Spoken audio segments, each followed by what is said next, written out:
Bienvenue. Et enfin, j'ai la SteelSeries CS2 Dragonlore Edition souris sans fil. Et je vais procéder au déballage ainsi qu'à un rapide aperçu et ressenti de la souris elle-même.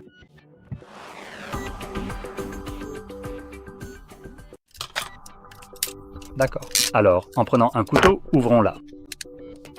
C'est censé être une édition limitée, comme c'est indiqué juste ici. Maintenant, à quel point elle est limitée, je n'en ai aucune idée, vu qu'on l'a ici. Mais elle est plutôt légère. Bref, en dessous, on a quelques papiers, rien de vraiment spécial. Un câble tressé qui correspond à la couleur de la souris elle-même. C'est plutôt sympa. C'est un câble type A vers type C avec des logos SteelSeries. Et puis, juste ici, on a quelque chose. Ah oui, on en a bien un. On a notre dongle. Dongle type C. Oh, wow, c'est vraiment pas mal. Donc, il est livré avec un dongle type C, mais il offre aussi... D'accord, cela ne vous donne pas vraiment la conversion. D'accord.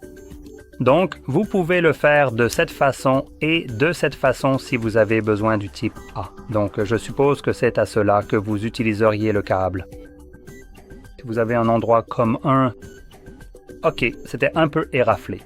Si vous avez un port de type C quelque part près de la souris, ce sera probablement une meilleure option à utiliser à la place. Mais probablement que la plupart d'entre nous n'ont pas de hub type C dans lequel vous pouvez le brancher.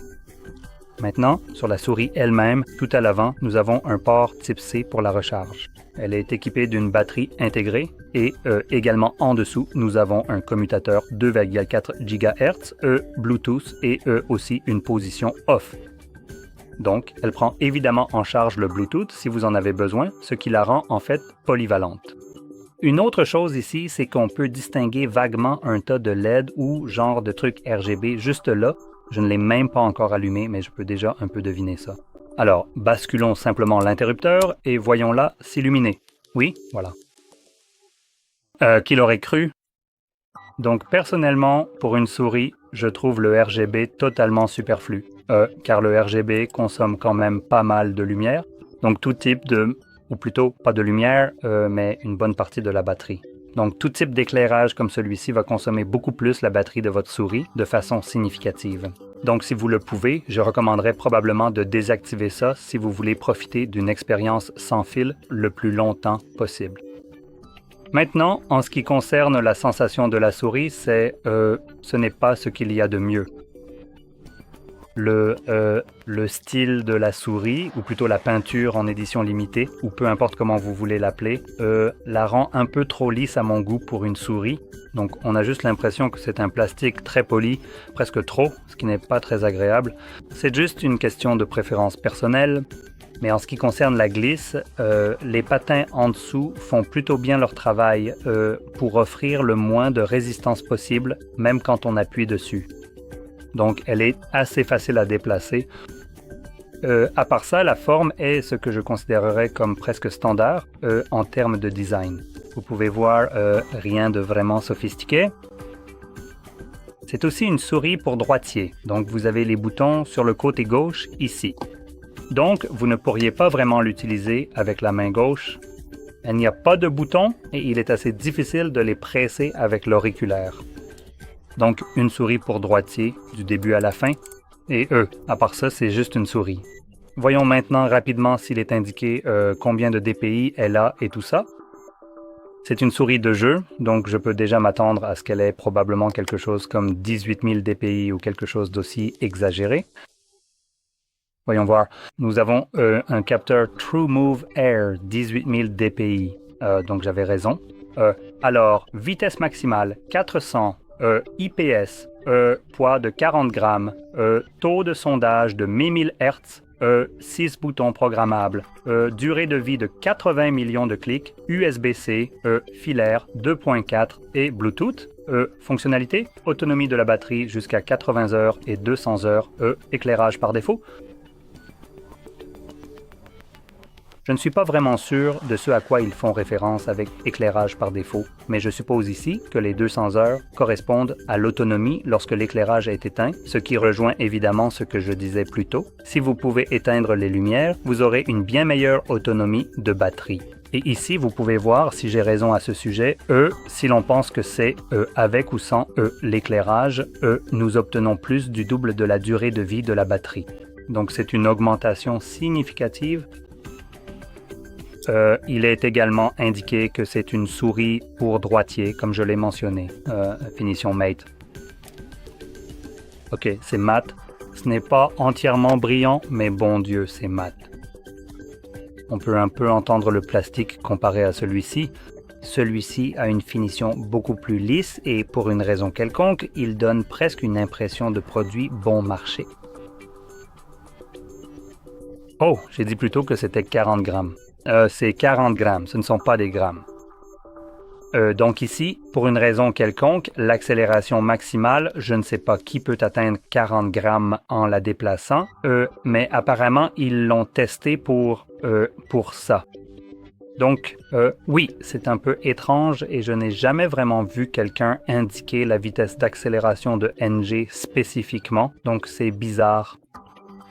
Mais en tout cas, le poids réel est de 71 grammes. Donc voilà, en gros, c'est tout ce qu'il y a à dire sur la souris.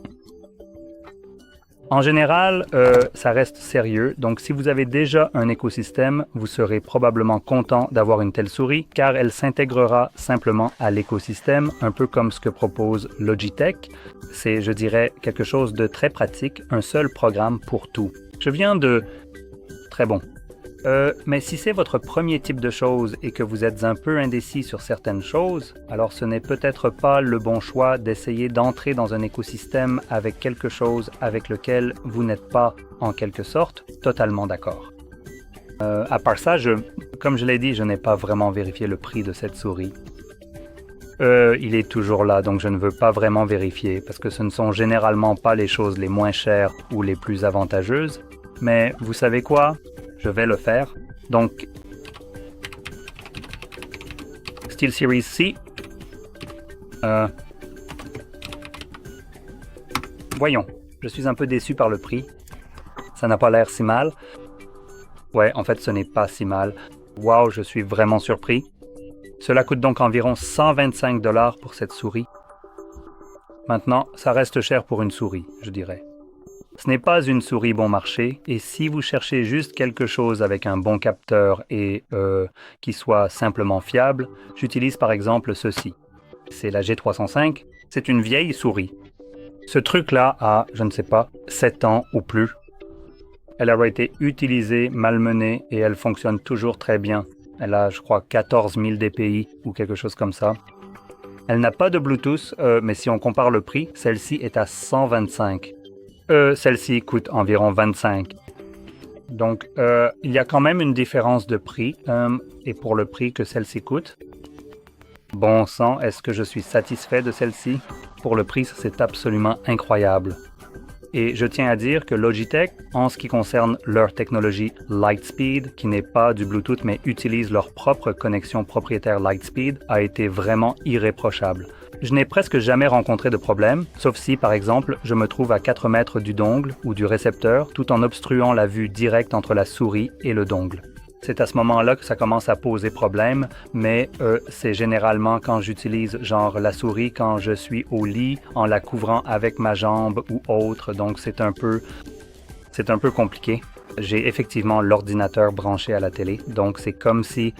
En gros, c'est juste à côté du mur et je suis littéralement en face, donc quand j'essaye d'utiliser et genre de naviguer sur le web ou autre, il y a parfois des problèmes, donc je dois juste un peu bouger les jambes pour qu'il ait une vue dégagée. Et là, ça fonctionne très bien, même avec cette distance de 4 mètres. Donc voilà, je voulais juste le signaler. Cela a fonctionné de façon fantastique pour genre un prix absolument minuscule comparé à celui-ci.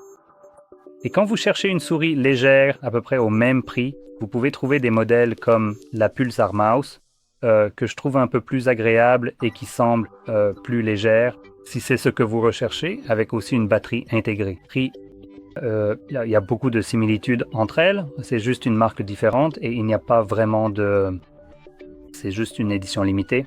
Donc, si vous cherchez spécifiquement celle-ci à cause de l'édition limitée CSGO ou CS, alors probablement que peu importe ce que je dirai parce que vous cherchez avant tout l'édition limitée. Mais si vous cherchez une souris et que l'esthétique de celle-ci ne vous importe pas, je vous recommanderais peut-être de jeter un œil à quelque chose comme, je l'ai dit, la Pulsar. Si vous voulez quelque chose de très similaire, juste peut-être soit plus petit, soit plus grand. Elle offre le même type de fonctionnalité, à peu près la même sensibilité DPI et tout ce genre de choses. Donc, elles fonctionnent à merveille d'après ce que j'ai quand je les ai utilisées. Et si vous cherchez quelque chose de beaucoup moins cher, je vous recommande vraiment de jeter un œil à celle-ci. Celle-ci a été la meilleure pour moi, donc voilà. Bref, cela étant dit, j'espère que cette vidéo vous a été utile. Et si c'est le cas, n'oubliez pas de liker, de vous abonner et merci d'avoir regardé.